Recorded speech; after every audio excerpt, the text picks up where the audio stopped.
You're listening to Music Tectonics.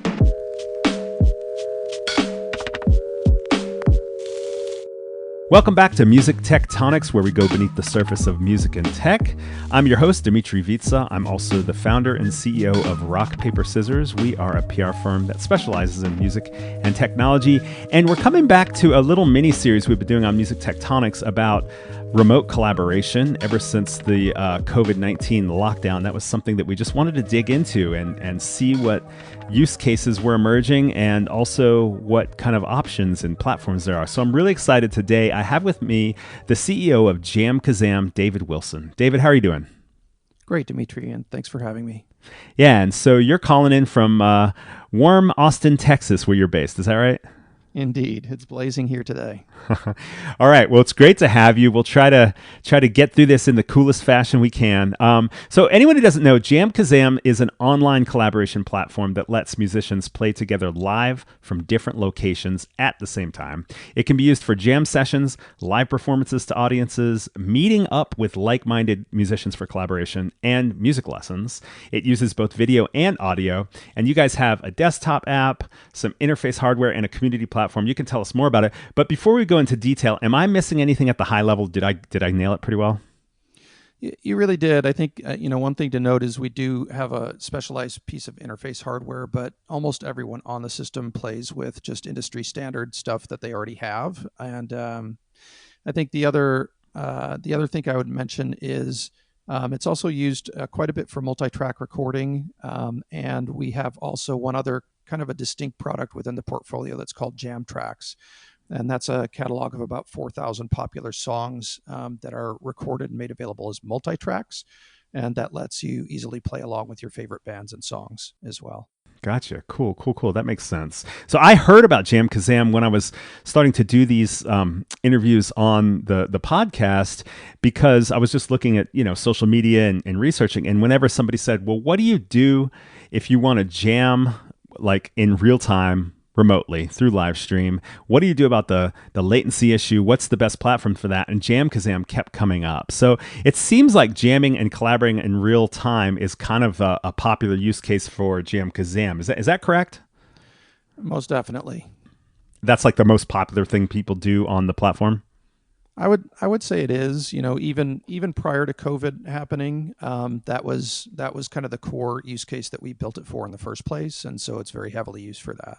All right. So if somebody's never done that before, explain how it works. Well, basically, to play together, each musician needs to have either a Windows or a Mac computer to run the JamKazam application. It's a desktop application. It doesn't run on things like iPhones and such. Mm-hmm. You would also need a broadband internet connection. And there, we strongly recommend that you connect your computer to your home router with an Ethernet cable rather than using Wi-Fi, which is just best for any real-time streaming kind of application. And then finally, for best results, we recommend strongly that musicians use an audio interface, and that converts your analog audio from your instrument and your voice into digital format for the computer to process. Mm-hmm. So JamKazam works with most industry standard audio interfaces that have kind of traditionally been used for home recording, and that's really pretty much all you need. Then everybody uses the application to jump into a session together. You can get into private sessions where it's just you and your bandmates, or you can get into public sessions and just meet people and have kind of musical experiences and adventures along the way. Right. So everyone's using Zoom now. Are they basically looking at a screen and seeing everybody that's participating and then also hearing them in real time? That's pretty much the format, right? That's the gist. I think if you get a lot of musicians in a session, they tend to turn video off just because it's a peer-to-peer streaming app.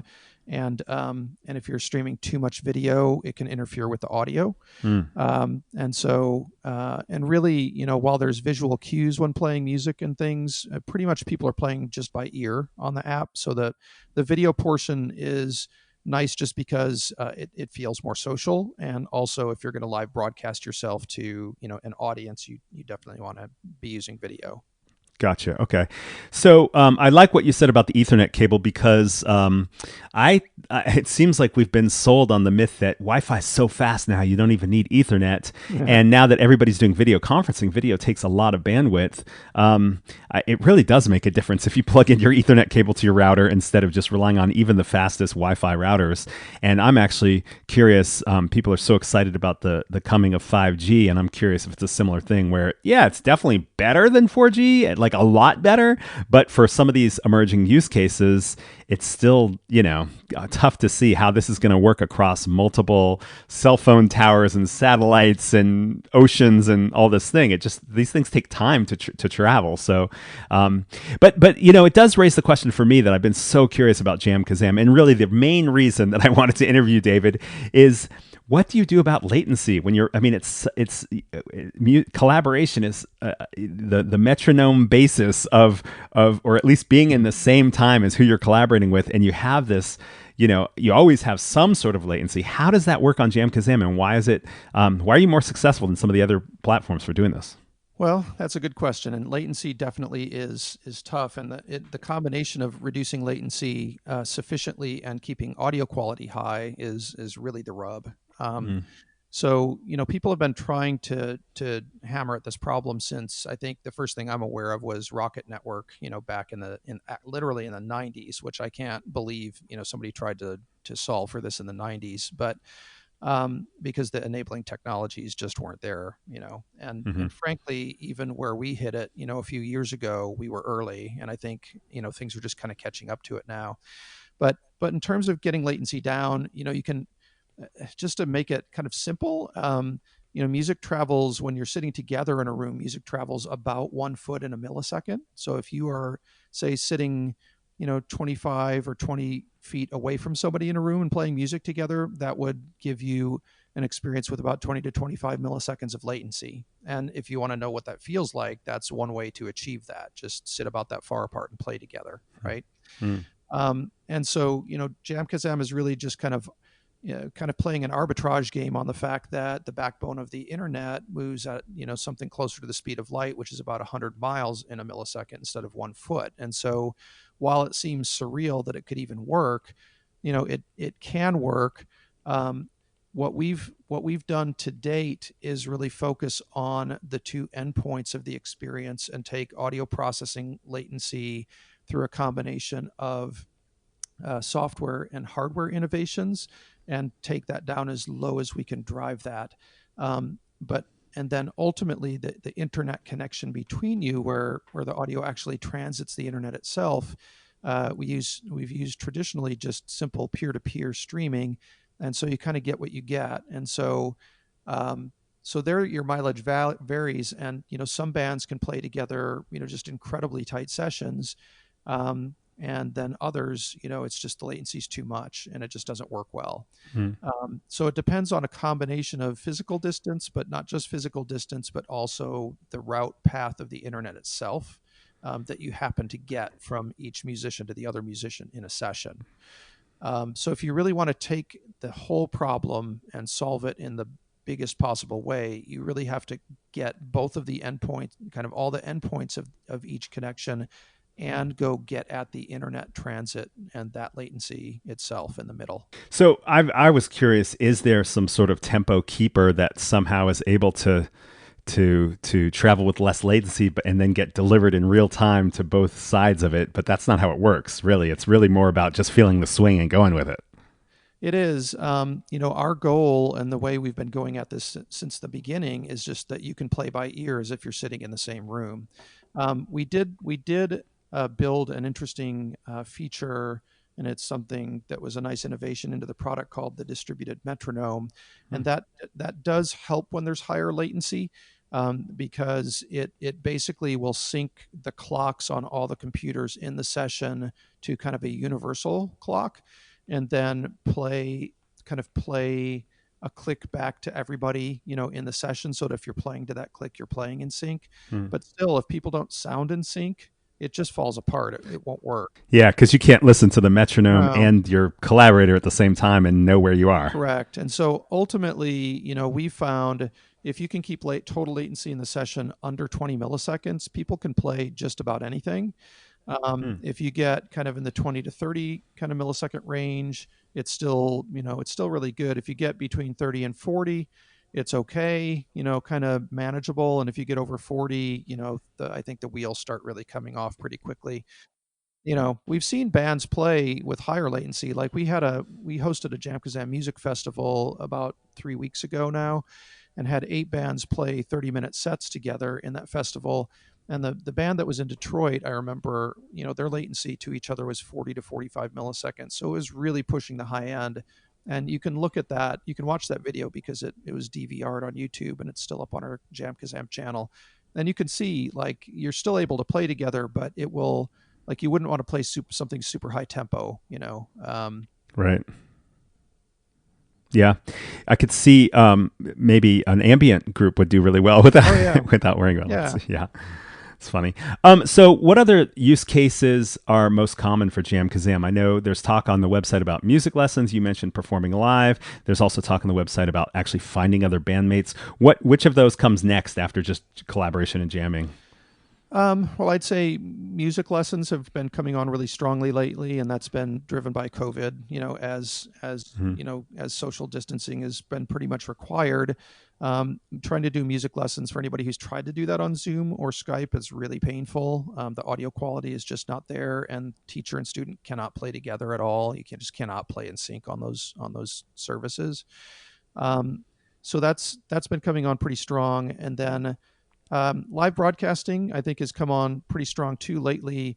It's been really interesting there because we just introduced and released a live broadcast feature about 5 weeks ago, which is why we held the music festival like just a couple of weeks after we released that into beta. And what's been fascinating there is just that service has taken what's been happening really kind of quietly behind the scenes for years now on JamKazam and kind of brought it out into the light. So that's been a lot of fun to watch. And again, I think if you want to take a look at what that looks like, you can go to the JamKazam YouTube channel and watch our music festival that was hosted on May 30th there.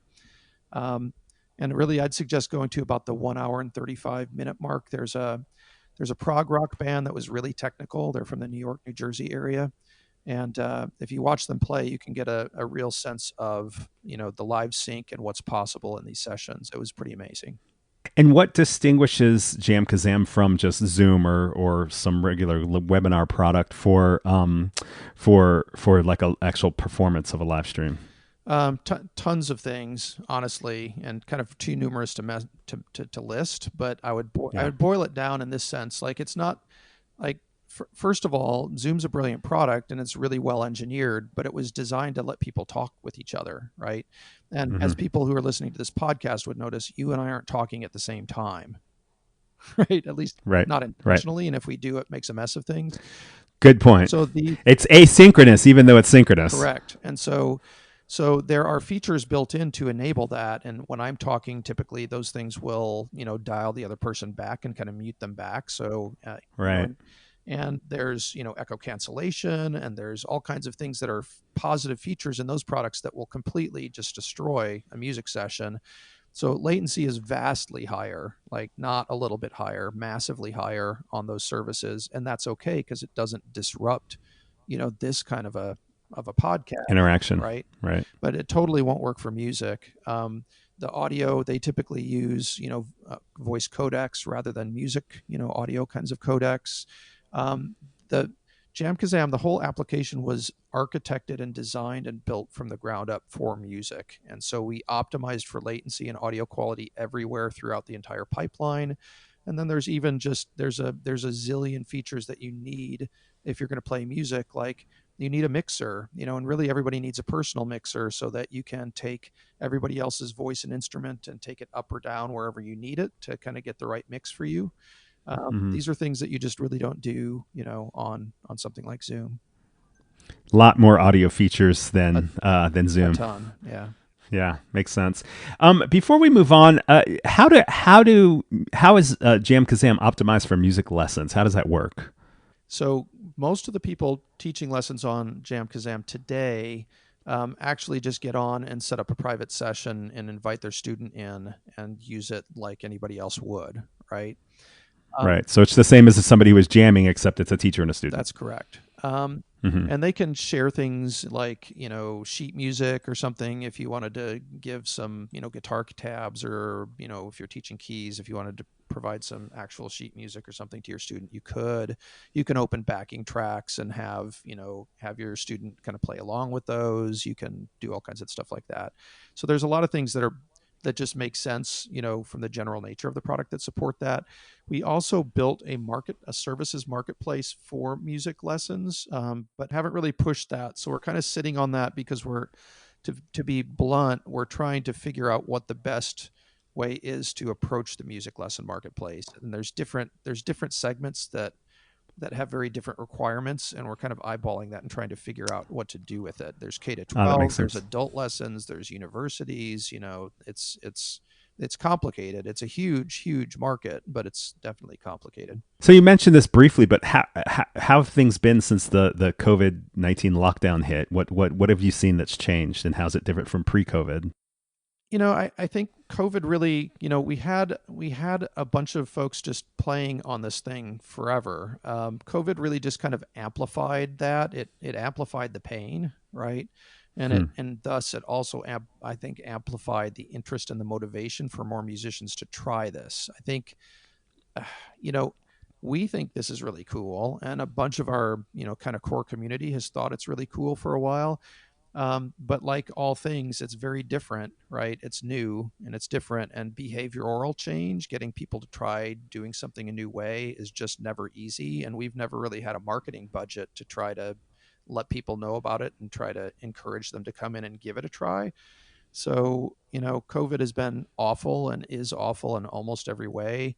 For us, it has provided, some kind of a benefit in terms of just encouraging people to come in and try it. And a lot of the people who've come in and tried it are really just in love with it and realize, oh, wow, like this doesn't replace the desire to play together in person, of course, but bands, we hear from people incessantly, about how, brothers who live across the country from each other are playing together, when they couldn't otherwise. And even bands who are in the same town, don't want to have to drive like the time it takes to pack your gear up and drive across town and get in the same place and arrange for some rehearsal space or rent rehearsal space and get all your stuff set up and everything. There's an enormous amount of overhead in just playing together, Hmm. when with this, you can literally like be online in 5 minutes and playing together. Like it's Right. not more than that. And when you're done, you just close your computer and you're done. Like it literally takes all of the friction out of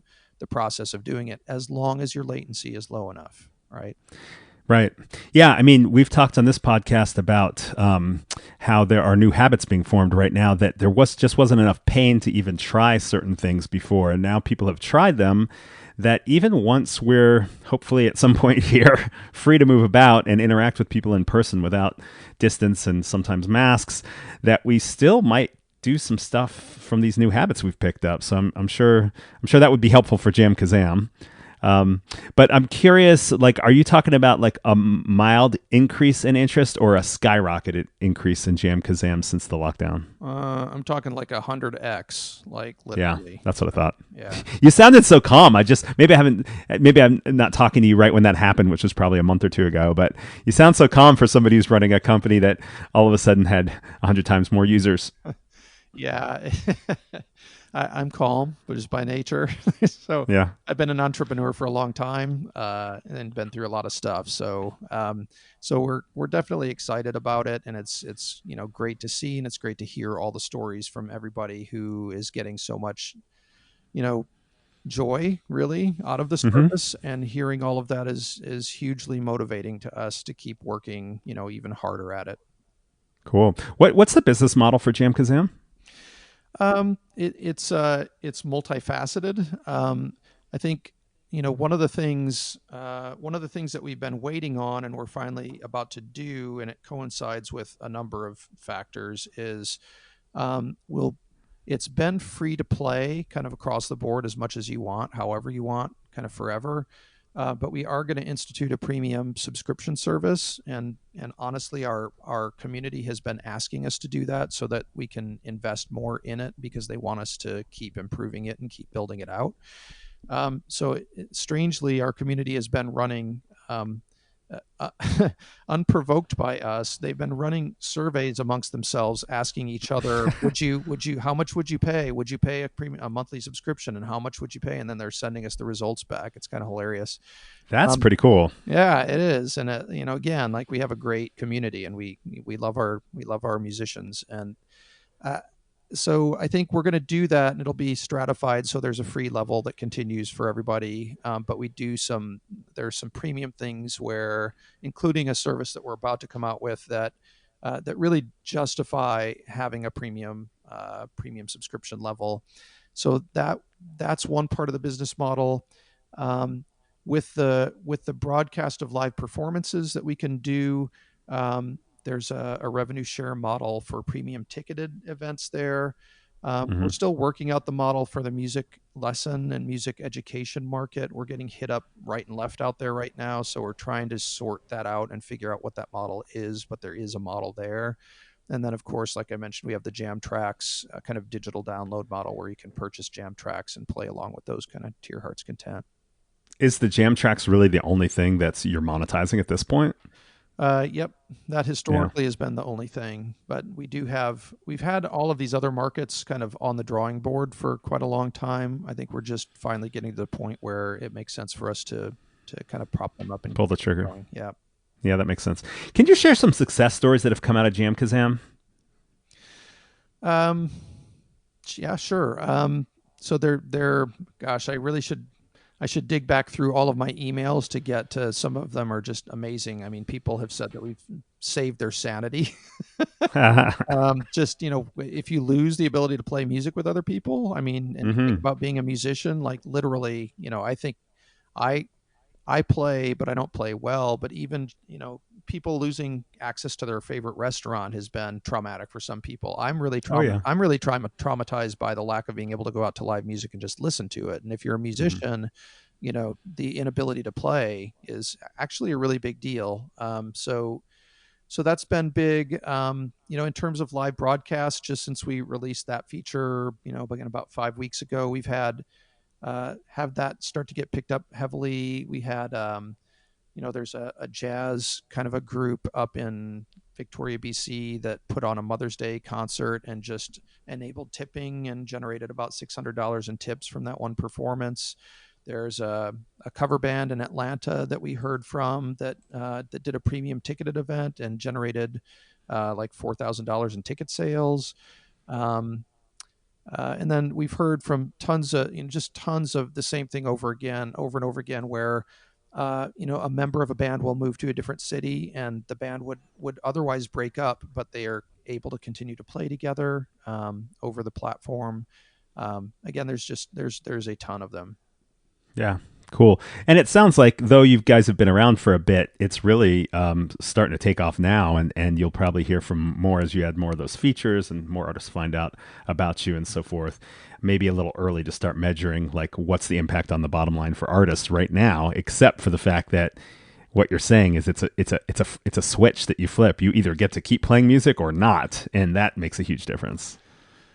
Yeah, I mean, I think emotionally that's a huge difference. I think bottom line from an income perspective, artists, as you know, typically rely on multiple income streams to kind of rub them all together into something that makes sense. And I think, we see live concert broadcasts. One of the reasons we tried to get that out quickly is we were hearing from our community about that specific issue and the inability to perform.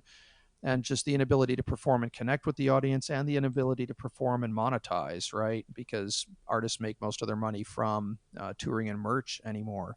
So I think that's kind of a big deal. The ability to do that, and we actually implemented an Eventbrite integration along with the live broadcast service, so that you can now, as an artist, sell tickets and have a private area where people can come and chat and listen to your concert. You can actually perform and sell tickets again. So So that's a bottom line impact. Teaching lessons, a lot of musicians teach lessons as an additional revenue stream, and they can do that through our platform. And then the Jam Tracks marketplace for any bands that have, that actually create albums and publish tracks and songs. They can monetize that through our Jam Tracks marketplace and let their fans, play along with their songs. Those of them who are amateur musicians, and those sell for a pretty good premium. So, compared to the very small streaming royalties for everybody, but Taylor Swift, those actually can be pretty significant revenues for an artist.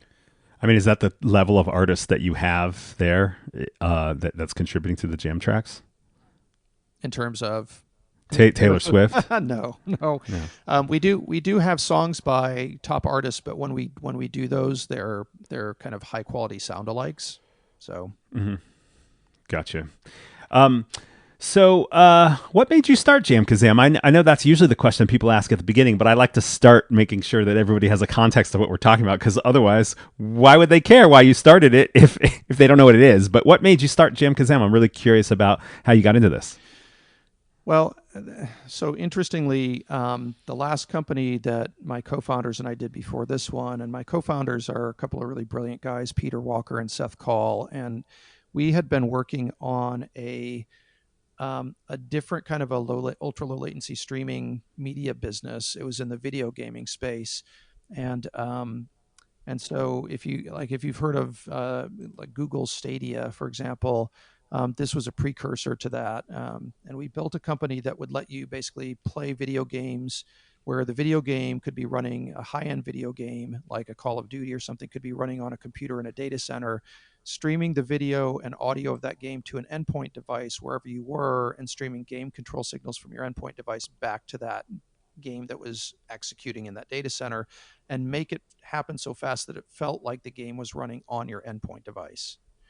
So that obviously opens up kind of a Netflix instant, on demand play any game, without installing it, without owning it, without owning a console, without doing any of that stuff. And so we sold that company to GameStop. And as we were kind of winding down our time at GameStop, I was picking up, I play a little bit of keys, and I was picking up the guitar, and my brother at that time was picking up the bass, and he lived in Dallas. I lived in Austin. And we were running games in Dallas that I was playing in Austin, as if it was running on my device, even though it wasn't. And I thought, could we do this for music? Like, because I want to be able to play with Doug, and we're both awful, so it'd be safe, right?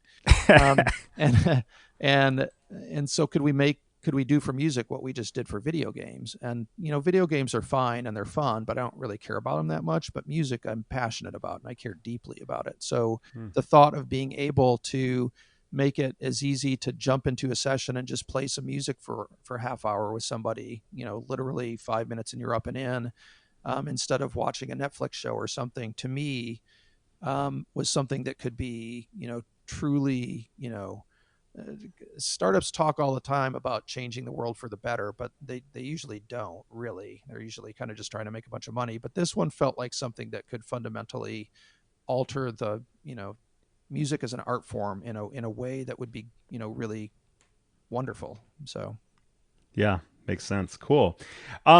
What other innovations and trends are you keeping an eye on in music tech or tech in general? Oh gosh, honestly, not a lot. My head feels like it's going to pop off all the time. Like, we watch things that are adjacent to us. We watch online DAWs, and we watch what the streaming services are doing, and like Spotify and Apple Music and things like that. And that's all interesting. They're interesting adjacencies. We're watching 5G, because like you said, we're kind of curious about what that's going to do, and it could be that could be really meaningful for us. I think one of the things that I'm kind of fascinated about right now is, I remember going back to the video gaming stuff when we were working on that. I remember I was chatting with one of the co-founders of a streaming company called Justin TV, that was at the time losing in the general live video broadcasting space to Ustream, and YouTube really had not even entered the space in any way yet. And they were losing over there, and we were kind of talking about the fact that video gaming as a spectator sport, right, as a form of entertainment, just watching other people play was really interesting, and you could see it was going to blow up, right? And they were very smart. They actually pivoted Justin TV into Twitch, right? Right. And that became a behemoth very, very quickly, and that really blew them up in a good way. So I kind of look at this, and I see something really similar, where I see the ability to take all of the amateur musicians, the hobbyist musicians, the people who just love to play, right? And if you can take all of the friction out of being able to play together, and take all the friction out of then being able to share that with other people, it's very Twitch-like, and it's like all the other kind of forms of media that have been democratized, so that you have everybody, like huge swaths of people, producing content in addition to consuming it. And I really see that as being a big deal in the music space, and something that's going to fundamentally change things, even for music fans, in terms of the ability to just kind of drop around and drop in and out of, and see all kinds of different people playing all kinds of different things just at the drop of a hat, right? That's perfect, man. This has been fun. David, I think that's a perfect way to end the episode, actually, because I think you just painted a picture for the future of where things seem to be going, with more and more independent artists creating music and getting it out there, and it not being about perfection or gatekeepers, but really being about creativity and engagement, and blurring the lines between performer and audience as well. And it sure seems like JamKazam is definitely a player in that space. Yeah, I think so, and we're really excited about it. Awesome. If people want to try it out, I guess they can go to jamkazam.com, JamKazam, right? That is correct. Are there any other things you want to shout out, or resources they should look for, or did I nail it there? I think you got it. All Okay. good. Great. Thanks, David. Appreciate your time. I hope to run into you someday. Maybe at South by Southwest, if it ever happens again. I don't know. I hope it happens. I hope so too. What, are you hearing anything on the streets in Austin? No, the streets are empty in Austin. Yeah, they're empty here too. Okay. Well, thanks again, David. Let's stay in touch. Sounds great. And thanks again for having us, Dmitri. My pleasure. And thank you for listening to the Music Tectonics podcast. Please hit subscribe on your favorite podcasting app or platform. Remember to go to musictectonics.com and sign up for our newsletter. You'll hear about new episodes, but you'll also hear about our weekly Webs Days, online meetups we do for innovators in the music tech space every Wednesday at 12 p.m. Eastern, and about any other events we do online. And our new app at app.musictectonics.com is a community app where you can meet other folks, other innovators, investors, labels, managers, and so forth. Thanks so much for listening.